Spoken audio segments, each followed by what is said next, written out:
Buenos días, mi nombre es Ana Igual y soy fisioterapeuta de la Fundación Salud Infantil. En esta charla taller sobre fisioterapia respiratoria en pediatría vamos a tratar diferentes aspectos que las familias nos habéis ido transmitiendo en forma de duda general o preocupación. En primer lugar, vamos a ver cómo la fisioterapia en general y concretamente la fisioterapia respiratoria puede influir en el tan temido COVID. Por otro lado, después vamos a conocer cuál es la principal infección respiratoria en nuestros niños y nuestras niñas en este momento del año. Y por último, vamos a realizar y a conocer diferentes técnicas y ejercicios que podemos realizar con nuestros niños y con nuestras niñas según su edad y sus características. Una de las principales preocupaciones que nos transmitís las familias, como es normal en este momento, es cómo afectará a nuestro hijo o a nuestra hija si es infectado por el SARS-CoV-2 o qué podemos hacer si en ese momento empezamos a ver diferentes dificultades respiratorias. En primer lugar, quiero decir que es muy importante seguir las recomendaciones del servicio sanitario y médico que lleven a cabo este caso concreto en cada momento. No obstante, hay diferentes consideraciones generales que es importante conocer y que quizás nos ayuden a estar más tranquilos en el caso de ser una familia afectada por este virus. Por lo general, lo que estamos observando es que en los niños los síntomas o la sintomatología que presentan suele ser más leve que en los adultos. No obstante, va a depender de la carga viral que al niño se presenta, del sistema inmunológico del mismo o de las propias características de este. Por ejemplo, no es lo mismo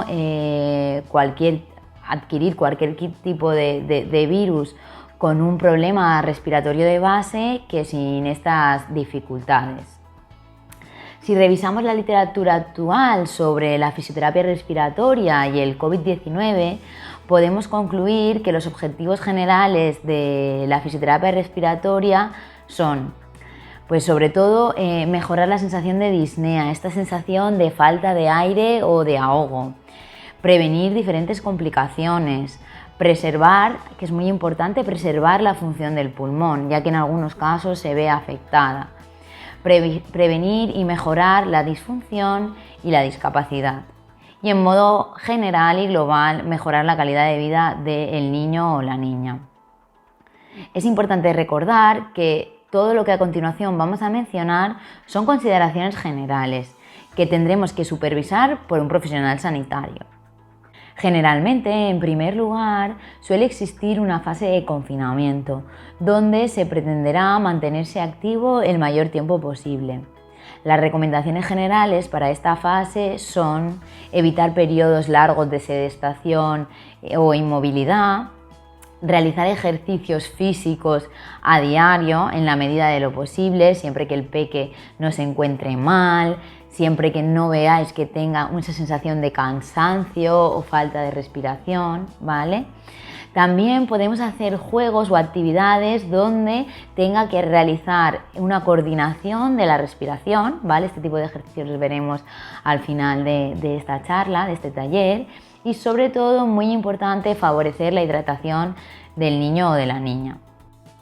En ocasiones podemos llegar a una fase de hospitalización, pudiendo o no llegar a ingresar en la unidad de cuidados intensivos.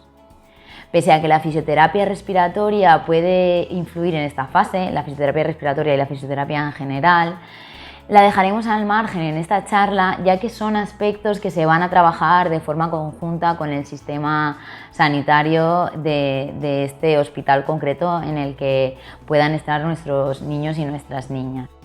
Y por último encontramos la fase de recuperación o alta hospitalaria, donde las intervenciones desde el área de fisioterapia irán encaminadas hacia la recomendación y seguimiento de actividades aeróbicas, de fuerza muscular y también de limpieza de secreciones y ventilación.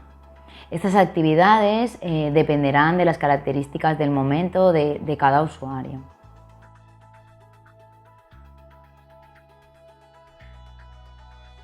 Aunque una de las principales preocupaciones en este momento es el COVID, no debemos olvidar que este virus coexiste con el resto de virus y enfermedades que conocíamos hasta este momento. Por lo que creemos importante recordarles cómo influye la fisioterapia respiratoria en las principales infecciones respiratorias que afectan a los niños en este momento del año. Es importante conocer que el desarrollo pulmonar se inicia alrededor de la cuarta semana de gestación, formando 23 generaciones bronquiales, creando una zona de conducción y una zona funcional o de respiración. Además de este espacio estructural, es importante conocer que hay una sustancia tensoactiva llamada surfactante que aparece alrededor de la semana 23-24 de gestación y que su producción aumenta de forma exponencial durante las siguientes semanas de gestación. Esta sustancia hace posible el intercambio gaseoso de una forma correcta. Si el parto se produce a término, el bebé nace con el sistema respiratorio apto para una respiración autónoma y eficiente. Después de estas breves pinceladas del desarrollo pulmonar, vamos a pasar a describir una de las principales infecciones respiratorias agudas de los niños menores de 2 años. Esta es la bronquiolitis. Es un proceso de inflamación aguda y difusa de los bronquiolos que provoca un aumento de la secreción de los mocos y puede conllevar broncoespasmos, que es un espasmo de los bronquios. Según un artículo publicado por Boe y colaboradores en 2019, sigue un patrón estacional, es decir, que es más frecuente en este caso en los meses de invierno y primavera. En 2013, Miller y sus colaboradores confirman que hasta el 83% de los casos son creados por el virus respiratorio sincitial, aunque no es infrecuente que haya una coinfección con otros virus.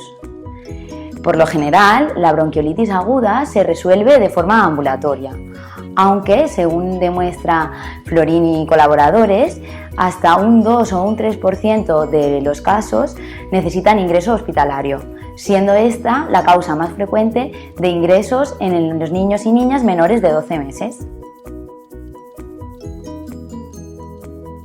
Por lo general, el cuadro clínico inicia con síntomas de vías aéreas superiores, como pueden ser la tos, el catarro común, la rinorrea, y en un lapso de entre 2 y 4 días suelen aparecer los síntomas de la afectación de vías aéreas inferiores. Diferentes estudios definen como factores principales para padecer bronquiolitis el ser prematuros, el bajo peso al nacer, la exposición de humo en casa, el tabaquismo durante el embarazo, el tener hermanos mayores, el sexo masculino y el tener menos de 6 meses. El principal objetivo de la fisioterapia respiratoria en la bronquiolitis es la limpieza bronquial, es decir, la expulsión del moco. Aunque no resuelve la enfermedad por completo ni tampoco elimina los mocos para siempre, el beneficio se observa casi de forma inmediata, mejorando el estado general de los niños y las niñas, aumentando su apetito, mejorando la calidad del sueño y también posibilitando, en los casos que se prescribe, la deposición del medicamento a nivel pulmonar. La fisioterapia respiratoria trabaja con diferentes flujos, que es velocidad a la que se mueve el aire, y volúmenes, que es cantidad de aire. Es importante realizar una buena valoración para saber y concretar dónde está el moco y qué técnicas vamos a utilizar. Existen tanto técnicas manuales como técnicas instrumentales que irán dirigidas tanto a vías aéreas superiores como a vías aéreas inferiores.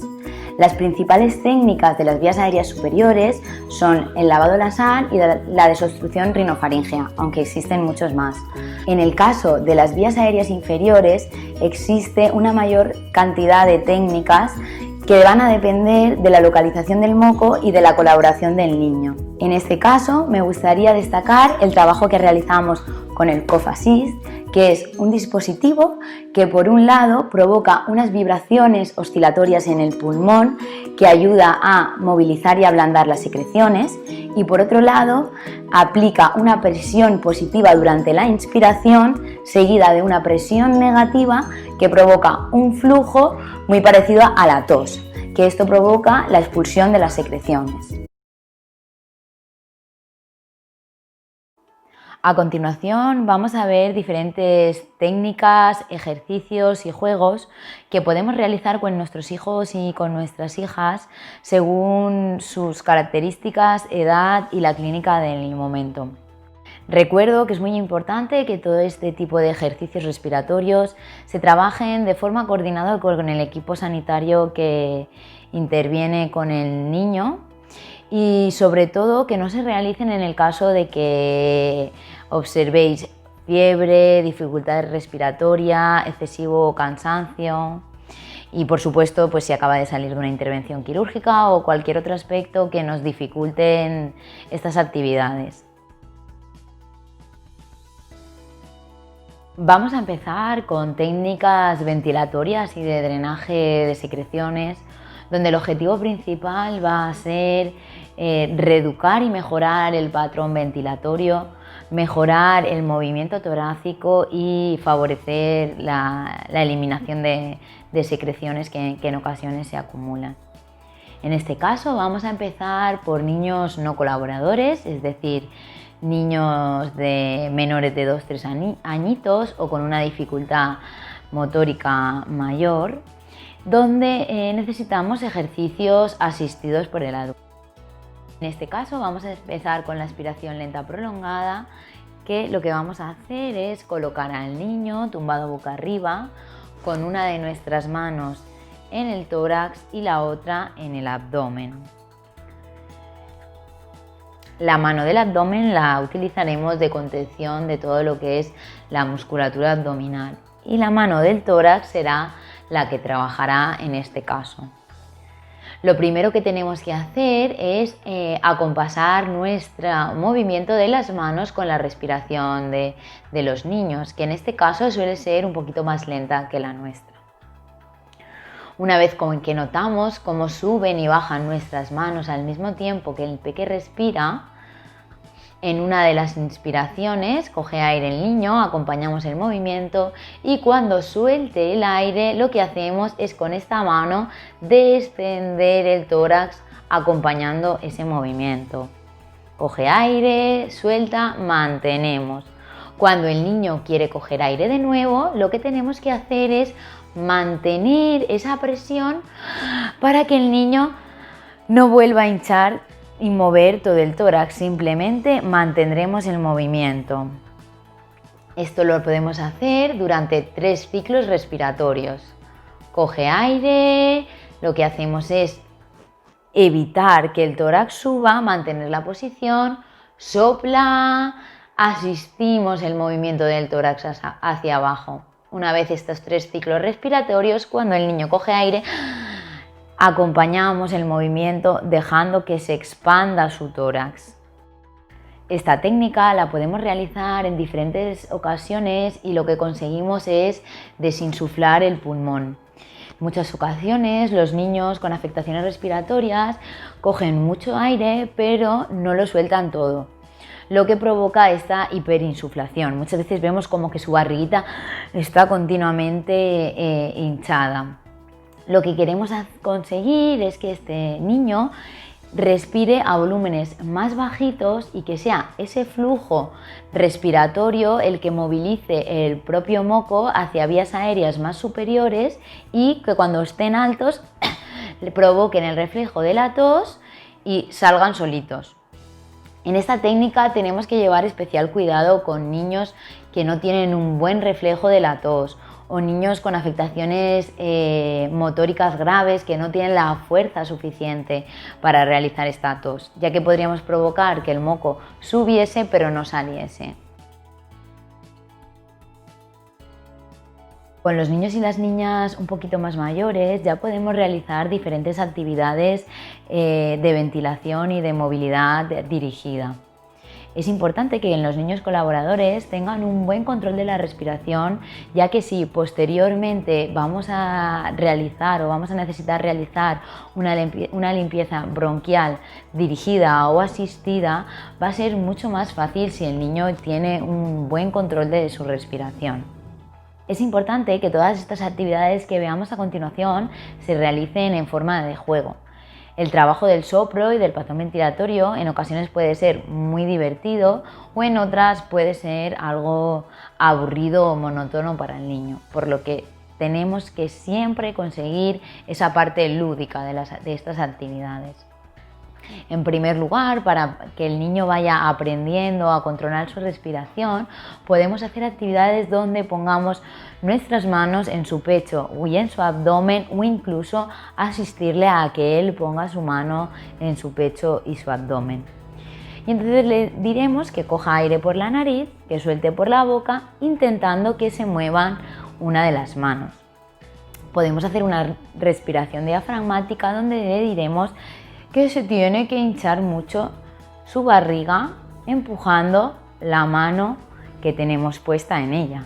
Cogemos aire, se tiene que hinchar mucho la mano como si fuese un globo, por ejemplo, y soltamos por la boca, se esconde la mano, cogemos aire y sopla. Podemos hacer que la mano que se mueva es la del tórax, cogemos aire y soplamos, baja la mano, cogemos aire y soplamos. Con esto lo que conseguimos simplemente es que ellos cojan un buen manejo y un buen control de su respiración. Ahora tenemos que hinchar mucho aire por la barriga, ahora en el pecho. Podemos inventarnos que somos cualquier animal que hincha mucho su barrigota o mucho su tronco, su pecho. También podemos poner las manos sobre sus costillas flotantes, las últimas costillas, coger mucho aire y luego soltar y le diremos, venga, vamos a intentar que nuestros deditos se toquen las puntas. Cogemos aire, soplamos, cogemos aire, las manos se separan, soplamos. Todas estas actividades, como hemos comentado, harán que mejore su control respiratorio. Estos ejercicios que hemos visto son ejercicios sobre todo para realizar un buen control de su patrón respiratorio. Por ejemplo, es importante cuando estamos haciendo el ejercicio de colocar las manos en el pecho y que él aumente su movilidad torácica, es importante que nos demos cuenta que el niño o la niña no compense con la cabeza hacia atrás. Muchas veces les pedimos, venga, ahora en vez de hinchar la barriguita vamos a hinchar muy grande nuestro pecho. Pues a lo mejor ellos, si tienen poquita movilidad torácica, en vez de aumentar y extender su tronco, lo que hacen es compensar con la cabeza hacia atrás. Y entonces dicen, sacan hombros, pero lo que están compensando con la cabeza hacia atrás. Todo eso lo tenemos que tener en cuenta. Aparte de estos ejercicios de control, podemos abrir nuestra imaginación a cualquier ejercicio de soplo. En este caso lo que vamos a trabajar son diferentes flujos y volúmenes, es decir, diferente cantidad de aire que movemos y a diferentes velocidades. Con este control, con esta habilidad de soplar a diferentes formas, lo que haremos es que cuando tengamos que realizar esa limpieza bronquial, que le pediremos, coge mucho aire a la barriga, aguanta, sopla, tose, lo tenga mejor controlado. Por ejemplo, yo aquí me he preparado un vasito con un poquito de jabón y una pajita, donde lo que tendremos que hacer es un helado.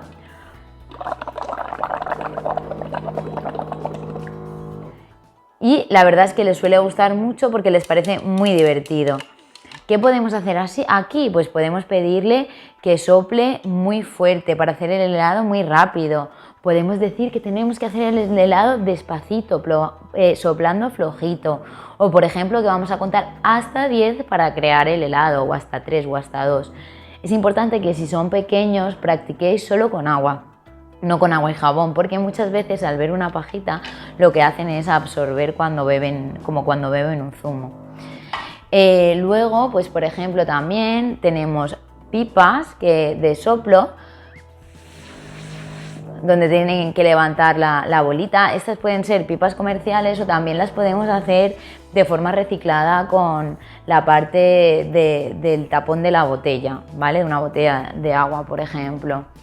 Luego todo lo que es pues hacer pompas, ¿vale? Que podemos utilizar un pompero clásico o diferentes tipos de pomperos, ¿vale? Donde ellos tienen que mojar y soplar y realizar pompas de diferentes formas. Por ejemplo, también podemos hacer que vamos a respirar como diferentes animales. Por ejemplo, venga, ahora como un cerdito que tenga que respirar por la nariz. O ahora vamos a hacer como cualquier animal que se os ocurra, que tenga que respirar muy grande, soplar mucho por la boca. Lo importante es que ellos tengan ese control. Luego hay diferentes juegos pues, más comerciales, que por ejemplo, pues por ejemplo, tienes que ir moviendo las bolitas. O que es muy divertido, que es como un futbolín, ¿vale? Que podemos colocar la bolita en el medio, ponemos por aquí la pajita, soplamos y vamos haciendo que la pajita se mueva. El contrincante que está al otro lado tiene que intentar que soplando que no meta la bolita en la portería y al revés. Son juegos muy divertidos. Otro juego que es muy importante que aprendan es, por ejemplo, cuando empañamos un cristal, que hacemos este gesto. Nos podemos poner delante de un cristal y jugar a empañarlo, por ejemplo, venga, vamos a ver si conseguimos empañar el cristal y luego vamos a hacer un dibujo. ¿Por qué es importante esta actividad? Porque este gesto es el que hacemos cuando queremos toser y aumentar el flujo de aire que sale, aumentar la velocidad, aunque sea corto, para que luego salga el moco. Además podéis realizar cualquier tipo de juego que se os ocurra que lleve la participación de la respiración. Por ejemplo, a veces aquí jugamos a peques que, bueno, van corriendo por un circuito y es súper importante que nos acordemos de que hay que coger aire y soltar. Esto en peques pues a lo mejor más mayorcitos, de 4 o 5 años. Si no son conscientes, empiezan a correr y no respiran, pues podemos poner estrategias. Por ejemplo, cuando te encuentres con el aro o con el cojín y vayas a pasar por ahí, recuerda coger aire. Entonces van corriendo, llegan al cojín, cogen aire y suelta, porque lo que queremos es que al final aprendan a realizar las diferentes actividades al mismo tiempo que controlan la respiración.